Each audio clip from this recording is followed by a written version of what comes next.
ఏం తెలుసు నీకు? సైలెంట్‌గా ఉండు. నువ్వే ప్రాబ్లమ్. నేను కాదు. నీకేం అర్థమవుతుంది ఇవి? ఇలాంటి వర్డ్స్ మీ హస్బెండ్స్ దగ్గర నుండి మీరు విన్నారా? ఒక్కసారి కాదు, ఫ్రీక్వెంట్‌లీగా అంటున్నారా? అయితే ఈ వీడియో మీకోసమే. నేను మీతో చాలా డైరెక్ట్‌గా మాట్లాడతాను. ఎందుకంటే మీరు డిజర్వ్ చేస్తారు. హానెస్ట్ ట్రూత్‌ని. మీ భర్త మిమ్మల్ని తక్కువగా చూస్తున్నారో లేదో తెలిపే 5 క్లియర్ సైన్స్ మీకు చెప్పేస్తాను. కానీ ఇది షాక్ కోసం కాదు. ఇది అవేర్‌నెస్ కోసం. ఇది చేంజ్ కోసం. రెడీగా ఉన్నారా? Let's begin. Welcome to Gruhashakti channel. I'm Surekharama, emotional empowerment coach. ఈ రోజు టాపిక్ బిటర్ ట్రూత్. నా భర్త నన్ను రెస్పెక్ట్ చేస్తున్నాడా? ఈ క్వశ్చన్ చాలా మంది వైఫ్స్ మనసులో ఉంది. కానీ బయటకు అడగలేరు. ఎందుకంటే ఫ్యామిలీ మ్యాటర్. బయటకు చెప్పకూడదని ఫిక్స్ అయ్యారు. భర్త గురించి కంప్లైంట్ చేయడం తప్పు అని ఫీల్ అవుతున్నారు. కానీ నేను మీకు ఒక థింగ్ చెప్తాను. మీరు ఎక్స్పీరియన్స్ చేస్తున్నది రియల్. మీ ఫీలింగ్స్ వ్యాలిడ్. రెస్పెక్ట్ అనేది రిలేషన్షిప్‌లో ఫౌండేషన్. ఫౌండేషన్ వీక్ అయితే ఎంత బాగా బిల్డ్ చేసినా కొలాప్స్ అవుతుంది. ఇప్పుడు నేను చెప్పే 5 సైన్స్‌లో మీకు రిలేటబుల్ అయ్యేవి ఉంటే ప్లీజ్ నోట్ చేసుకోండి. ఇవి వార్నింగ్ సైన్స్. మీరు యాక్ట్ చేయడానికి టైం వచ్చింది అని సిగ్నల్స్. ఒక ఇంపార్టెంట్ థింగ్స్ చెప్తాను. ఒక సైన్ ఉన్నంత మాత్రాన రిలేషన్‌షిప్ టాక్సిక్ అని కాదు. Everybody makes mistakes. Nobody is perfect. కానీ ఈ సైన్స్ కన్సిస్టెంట్‌లీ ఉంటే, ప్యాటర్న్‌గా ఉంటే చేంజ్ అవ్వాలి. అది నార్మల్ కాదు. అది యాక్సెప్టబుల్ కూడా కాదు. Let's go to sign 1. మీ ఆప్షన్స్‌ని ఇగ్నోర్ లేదా డిస్మిస్ చేయడం. ఏం తెలుసు నీకు? నువ్వు మాట్లాడొద్దు. ఇవన్నీ నీకు అర్థం కావు. ఇలాంటివి మీ హస్బెండ్స్ అన్నారా ఎప్పుడైనా? ఒకటికి 2 సార్లు కాదు, ఫ్రీక్వెంట్‌లీగా అంటున్నారా? సో ఇదే సైన్ నంబర్ 1. మీ ఆప్షన్స్‌ని ఇగ్నోర్ లేదా డిస్మిస్ చేయడం. ఇది ఎలా కనిపిస్తుందంటే ఫ్యామిలీ డెసిషన్స్ తీసుకున్నప్పుడు మీతో డిస్కస్ చేయట్లేదు. కార్ కొనాలా? హౌస్ షిఫ్ట్ చేయాలా? పిల్లల స్కూల్ చేంజ్ చేయాలా? అన్నీ మీకు చెప్పకుండా డిసైడ్ చేస్తున్నారు. మీరు ఏదైనా సజెస్ట్ చేస్తే సరే చూద్దామని చెప్పి మర్చిపోతారు. లేదా నీకేం తెలుసు అని కట్ ఆఫ్ చేసేస్తారు. గ్రూప్‌లో మీరు మాట్లాడుతుంటే ఇంటరప్ట్ చేస్తారు లేదా ఇగ్నోర్ చేస్తారు. ఇవి జరుగుతున్నాయా మీకు? ఇప్పుడు ఒక రియల్ స్టోరీ చెప్తాను వినండి. ఒక వైఫ్ పిల్లల స్కూల్ ఫీజు కోసము బడ్జెట్ టైట్‌గా ఉంది అని ఒక సొల్యూషన్ సజెస్ట్ చేసింది. మనం ఈ మంత్ బయట తినడం అవాయిడ్ చేస్తే సేవ్ అవుతుంది అని.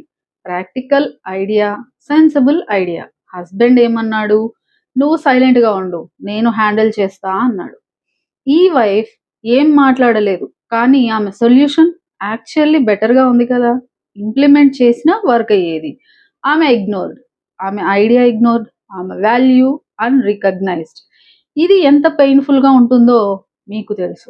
ఇప్పుడు ఒక ఇంపార్టెంట్ క్వెషన్ అడుగుతాను. హెల్తీ రిలేషన్‌షిప్‌లో పార్ట్నర్‌గా ఎలా బిహేవ్ చేస్తారు? "నీ ఐడియా బాగుంది. Let's think about it together. ఏం చేద్దాం అంటావు" అని అడుగుతారు. అది పార్ట్నర్‌షిప్. కానీ నువ్వు మాట్లాడొద్దు అంటే అది కంట్రోల్. అది డిస్‌రెస్పెక్ట్. ఇప్పుడు మీకు ఒక థింగ్ చెప్తాను. మీరు స్లోలీ మాట్లాడడం ఆపేస్తారు. ఏం చెప్పినా వినట్లేదు. వాట్స్ ద పాయింట్ అని ఫీల్ అవుతారు. మీ కాన్ఫిడెన్స్ స్లోగా ఎరేజ్ అయిపోతుంది. ఇన్‌సైడ్ లోన్లీగా ఫీల్ అవుతారు. ఇది హెల్తీ కాదు. ఇది రిలేషన్‌షిప్ డ్యామేజ్ చేస్తుంది. నీ వాయిస్ మ్యాటర్ చేస్తుంది. నీ ఒపీనియన్ వాల్యుబుల్.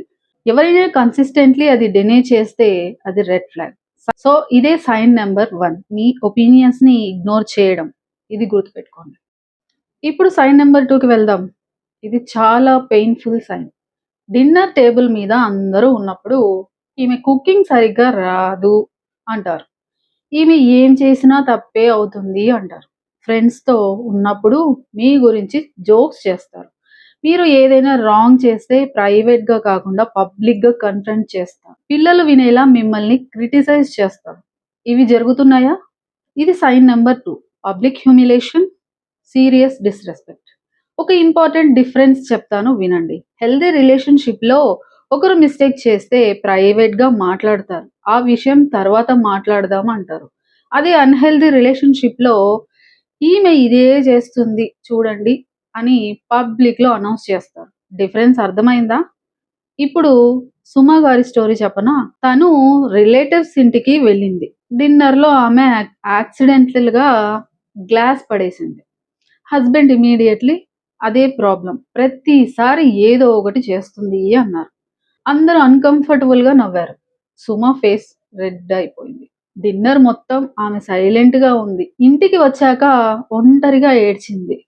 ఇది స్మాల్ ఇన్సిడెంట్‌గా అనిపించవచ్చు. కానీ ఇవి అక్యుములేట్ అవుతాయి. One by one, day by day, year by year. Inside చాలా డీప్ వోండ్స్ క్రియేట్ చేస్తాయి. ఇప్పుడు మీకు ఒక ఇంపార్టెంట్ థింగ్ చెప్పనా? పబ్లిక్ హ్యూమిలియేషన్ అనేది డీపెస్ట్ వోండ్. మీరు సోషల్ సిట్యుయేషన్స్ తప్పించుకుంటారు. వెళ్తే మళ్ళీ ఎంబారస్‌గా చేస్తారు అని ఫియర్ అవుతారు. స్లోలీ ఐసోలేషన్ స్టార్ట్ అవుతుంది. ఫ్రెండ్స్ తగ్గిపోతారు. కాన్ఫిడెన్స్ జీరోకయిపోతుంది. ఇది సైకలాజికల్‌గా చాలా డ్యామేజింగ్‌కి దారితీస్తుంది. ఫిజికల్లీ హర్ట్ చేయకుండా కూడా డీప్‌లీ డ్యామేజ్ చేయొచ్చు. మీరు ఇది అలౌ చేయాల్సిన అవసరం లేదు. మీరు డిజర్వ్ చేస్తారు. పబ్లిక్‌లో కూడా రెస్పెక్ట్‌కి. ఇంట్లో మాత్రమే కాదు. ఎనీవేర్. ఇదే sign number 2. Public humiliation. Serious red flag. So sign number 3. మీ టైం మరియు ఎఫర్ట్స్‌కి వాల్యూ ఇవ్వకపోవడం. ఇది చాలా మంది వైఫ్స్ ఎక్స్‌పీరియన్స్ చేస్తున్నది. కుకింగ్, క్లీనింగ్, చైల్డ్ కేర్, గెస్ట్‌కి హ్యాండిల్ చేయడం. అన్నీ ఇవి నీ డ్యూటీ కదా అని యాటిట్యూడ్. థాంక్స్ చెప్పట్లేదు, అప్రిసియేషన్ లేదు, అక్నాలెడ్జ్ లేదు. మీరు సిగ్గా ఉన్నా ఇంటి పని ఎలా ఆగుతుంది అంటారు. మీకు రెస్ట్ కావాలి అంటే నువ్వు ఏం వర్క్ చేశావు రెస్ట్‌కి అంటున్నారు. మీరు ఎగ్జాస్టెడ్ అని చెప్పినా నా వర్క్‌కి కంపేర్ చేస్తే నువ్వు ఏమీ చేయట్లేదు అంటారు. ఇవి వింటున్నారా? ఇవే సైన్ నంబర్ 3. మీ ఎఫర్ట్స్ ఇన్విజిబుల్ చేయడం. ఇప్పుడు ఒక ఇంపార్టెంట్ చెప్పనా? రీసెర్చ్ చెప్తుంది హౌస్ వైఫ్స్ ప్రతిరోజు యావరేజ్‌గా 10-14 హవర్స్ వర్క్ చేస్తున్నారు. కుకింగ్ అని, cleaning, child management, elderly care, shopping, schedule అన్నీ కౌంట్ చేస్తే ఒక హౌస్ వైఫ్‌కి మంత్లీ 30,000-50,000 సాలరీ రావాల్సిన అవసరం ఉంది. కానీ గ్రహించట్లేదు. ఇంట్లో ఉంటావు కదా అని డిస్మిస్ చేస్తున్నారు. ఇది ఇన్‌జస్టిస్. సో రాధ గారి స్టోరీ చెప్పనా? తను డే అంతా కుకింగ్ చేసింది. స్పెషల్ అకేషన్ కోసం. 5 డిషెస్, 3 డెజర్ట్స్, 8 హవర్స్ వర్క్ చేసింది. అందరూ ఇంటికొచ్చేసారు. హ్యాపీగా తిన్నారు. హస్బెండ్ ఏమన్నారంటే, "ఈ కర్రీలో సాల్ట్ తక్కువైంది" అన్నాడు. That's it. 8 హవర్ ఎఫర్ట్స్‌కి ఒక్క కాంప్లిమెంట్ లేదు. ఒక్క థాంక్స్ లేదు. రాధా గారు మ్యూట్‌గా కిచెన్‌లోకి వెళ్ళిపోయింది. తను చాలా ఫీల్ అయింది. చాలా మంది వైఫ్స్ ఇదే ఎక్స్‌పీరియన్స్ చేస్తున్నారు. ప్రతిరోజు బెస్ట్ చేస్తారు. ఎప్పుడు నోటీస్డ్ కాదు. ఎప్పుడు అప్రిషియేటెడ్ కాదు. ఇది టైమ్‌తో చాలా డ్యామేజ్ చేస్తుంది. నేను వర్త్ లేని దాన్నా అనే థాట్ కూడా వచ్చేస్తుంది. నేను ఎంత చేసినా ఎవరికీ మ్యాటర్ కాదు అనే ఫీలింగ్ కూడా వచ్చేస్తుంది. మోటివేషన్ పోతుంది. జాయ్ పోతుంది. సో ఇదేనండి సైన్ 3. మీ ఎఫర్ట్స్‌కి వాల్యూ ఇవ్వకపోవడం. మీరు డిజర్వ్ చేస్తారు రికగ్నిషన్‌కి, అప్రిసియేషన్‌కి, ఒక థాంక్స్‌కి. అది అడగడం వీక్‌నెస్ కాదు. అది మన రైట్.